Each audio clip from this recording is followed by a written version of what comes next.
السلام علیکم ورحمۃ اللہ وبرکاتہ۔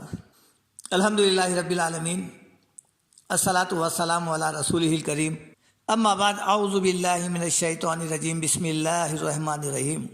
رب اشرح لی صدری ویسر لی امری واحلل عقدۃ من لسانی یفقہوا قولی۔ انشاءاللہ تعالی آج ہم درس قرآن کے سلسلے میں قرآن کے وہ آیتیں پیش کریں گے جس میں اللہ رب العزت نے قرآن سے دور جانے والے، قرآن سے منہ پھرنے والے، قرآن کو لائق اتباع کتاب نہ سمجھنے والے اور قرآن کو ترک کرنے والے، ایسے لوگوں کے لیے ان آیتوں میں وعید آئی ہے، دنیا اور آخرت میں بھی۔ ہم ان آیتوں کا انتخاب اسی لیے کر رہے ہیں کہ جو لوگ قرآن سے دور ہے وہ ان آیتوں کے ذریعے سے اپنا محاسبہ کرے اور پھر وہ دوسروں تک بھی پہنچا کر لوگوں کی بھی ہدایت کا ذریعہ بن جائے۔ اور اب تک جو ہم قرآن سے غافل تھے، اس کے بعد پھر ہم قرآن سے چمٹ جائے، تھام لیں اور اس کے مطابق زندگی گزارنے کی حتی المقدور کوشش کرے، یہ ہمارا مقصد ہے۔ اعوذ باللہ من الشیطان الرجیم، بسم اللہ الرحمن الرحیم۔ یہ سورہ طٰہٰ کی آیت 124 تا 127 ہے جس کی ہم تلاوت کر رہے ہیں۔ ارشاد باری تعالیٰ ہے، وَمَنْ أَعْرَضَ عَنْ ذِكْرِي، جو کوئی بھی انسان میری بھیجی ہوئی کتاب، ذکر، اللہ تعالیٰ قرآن کو کئی مقامات پر ذکر فرمایا ہے۔ مطلب کیا ہوا؟ جو کوئی میری بھیجی ہوئی قرآن سے منہ موڑ لے گا۔ آرزا کے جو معنی آتے ہیں، اعراض کرنا، منہ پھیرنا بھی ہے، قابل اتباع نہیں سمجھنا ہے قرآن کو، اور بالکل ٹیک اٹ ایزی لے لینے کا ہے، اس کی تلاوت نہیں کرنا، اسے ہدایت کی کتاب نہیں سمجھنا، اور پھر اس سے دور رہنا، اسے ترک کر دینا، یہ تمام باتیں اس کے اندر شامل ہے۔ کیا حکم ہے؟ وَمَنْ أَعْرَضَ عَنْ ذِكْرِي فَإِنَّ لَهُ مَعِيشَةً ضَنْكًا، تو ہم اس کی جو دنیاوی زندگی ہے اسے ہم کیا کریں گے؟ انتہائی تنگ کر دیں گے، اس کا جینا سامان زندگی تنگ کر دیں گے، اس کی معیشت سے مراد اس کی ساری زندگی، چاہے وہ مالدار ہو یا غریب رہن دو، اس کی زندگی کا سکون چھین لیں گے۔ یہ کس سے چھینیں گے؟ اللہ تعالیٰ، وَمَنْ أَعْرَضَ عَنْ ذِكْرِي، جو میری آیت سے منہ موڑ لیں گا۔ دیکھیے، قرآن کی ایک آیت کو سمجھنے کے لیے دوسری اسی قسم کی اگر کہیں آیت ہے، اس سے جوڑ کر دیکھا جائے تو بات پوری طرح اچھی طرح سمجھ میں آتی ہے۔ سورہ سجدہ آیت نمبر 22، وَمَنْ أَظْلَمُ مِمَّنْ ذُكِّرَ بِآيَاتِ رَبِّهِ ثُمَّ أَعْرَضَ عَنْهَا۔ دیکھیے آپ، اس میں بھی وہی لفظ ہے، اعرضا۔ مطلب کیا ہے؟ اس شخص سے بڑھ کر ظالم کون ہو سکتا ہے جس کو اس کے رب کی آیتوں سے نصیحت کی جائے اور وہ ثم اعرض عنها، اور وہ اسے منہ پھیر لے۔ انا من المجرمین منتقمون، ہم ایسے مجرم لوگوں سے، یہ کون مجرم ہے؟ ان کا قصور کیا ہے؟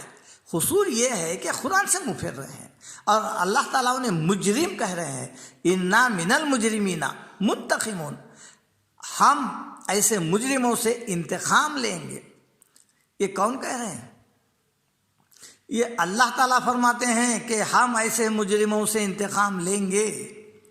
جب اللہ تعالیٰ انتقام لے گا تو پھر وہ کیسا ہوگا؟ دیکھیے، سوچئے، کس کے لیے ہے یہ؟ شرابی ہے، زانی ہے، کون ہے یہ؟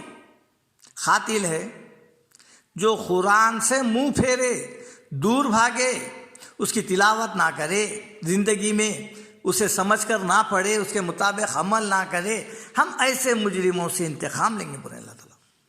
یہ لفظ ہے اعراض، جس طرح سورہ انبیاء کی پہلی آیت ہے، اقترب للناس حسابهم وهم فی غفلۃ معرضون، لوگوں کا حساب لیے جانے کا وقت قریب آ گیا، لیکن لوگ ہے کہ غفلت میں منہ پھیرے ہوئے ہیں، غفلت میں پڑے ہوئے ہیں۔ وہی بات ثابت ہو رہی ہے کہ قرآن سے بھی غفلت برتنا، منہ پھیر لینا، تو اللہ تعالیٰ ایسے لوگوں کی زندگی تنگ کر دیتے ہیں، فرما رہے ہیں۔ پھر کیا کریں گے؟ وَنَحْشُرُهُ يَوْمَ الْقِيَامَةِ أَعْمَىٰ، اور قیامت کے دن اس کو ہم اندھا اٹھائیں گے۔ یعنی جب سور پھونکا جائے گا، یہ قیامت کے دن خبر سے نکلے گا، تو وہ کس حالت میں ہوگا؟ وَنَحْشُرُهُ، ہم اس کا حشر کریں گے، کیسا؟ یوم القیامتی، قیامت کے دن، اعمیٰ، اندھا رہے گا وہ۔ اب وہ شخص پوچھے گا، قال ربی لما حشرتنی اعمیٰ، اے میرے رب، اے میرے پروردگار، مجھے تو اندھا کیوں کر اٹھایا؟ جب کہ وقت کنتو بصیرا، جب میں دنیا میں تھا تو باضابطہ آنکھ والا تھا، دیکھا کرتا تھا، لیکن میرے کو قیامت کے دن تو نے اندھا کیوں اٹھایا؟ یہ پوچھے گا وہ، جیسا کہ سورہ بنی اسرائیل آیت نمبر 72 میں دیکھیے اب، ومن کانا فی ہذہ اعمیٰ، جو کوئی اس دنیا میں قرآن سے دور رہ کر اندھا بنا رہے گا، فہو فی الآخرۃ اعمیٰ، تو وہ آخرت میں بھی اندھا رہے گا۔ یہاں اندھے سے مراد کون ہے؟ کیا دنیا میں جو اندھے قدرتی طور پر پیدا ہوئے ہیں وہ لوگ مراد ہیں؟ وہ لوگ نہیں۔ ومن کانا فی ہذہ اعمیٰ، جو اس دنیا میں ہمارے تعلیمات سے، ہماری قرآن سے، ہماری کتاب سے اندھا بنا ہوا رہا، تو ہم کیا کریں گے؟ فہو فی الآخرۃ اعمیٰ، آخرت میں بھی اندھا اٹھائیں گے۔ اس لیے سورہ بقرہ میں بھی بتائے، دیکھیے سمن بکمن عمیٌ، یہ بہرے ہیں، گونگے ہیں، اندھے ہیں، فہم لا یرجعون، بس یہ جو ہے ہدایت کی طرف آنے والے نہیں ہیں یہ لوگ۔ تو جو قرآن سے دوری اختیار کر لیا، قرآن سے پیچھا چھڑا لیا، قرآن سے دور بھاگا، اس کے لیے یہ وعیدیں ہیں جو اس قرآن کے آیتوں میں نازل ہو رہے ہیں۔ جب یہ پوچھے گا کہ اے اللہ تو مجھے اندھا کیوں اٹھایا جبکہ میں دیکھنے والا تھا، اللہ تعالیٰ کی طرف سے کیا جواب دیا جا رہا ہے؟ قال کذالک اتتک آیاتنا فنسیتها، اللہ تعالیٰ فرمائے گا کہ تجھے ایسی ہی سزا ملنی چاہیے تھی۔ کیوں؟ اس لیے کہ ہماری آیتیں، ہمارے احکام، ہماری تعلیمات، ہماری کتاب، ہماری قرآن تجھ تک پہنچ چکی تھی، تو تو نے انہیں بھلا دیا۔ جب قرآن یاد نہیں آئی تھی تجھے، قرآن کبھی کھول کے بھی نہیں دیکھا تھا، اسی لیے کیا ہوگا؟ وَكَذَلِكَ الْيَوْمَ تُنْسَىٰ، اسی طرح آج بھی تجھے بھلا دیا جائے گا۔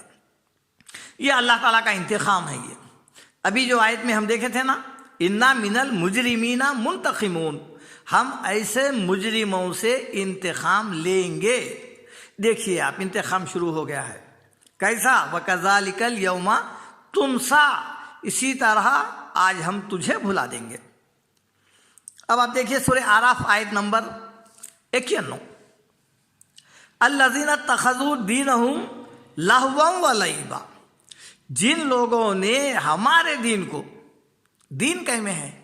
دین سارا کا سارا قرآن میں ہے، اور نبی کی سنت جو قرآن ہی کی تشریح ہے۔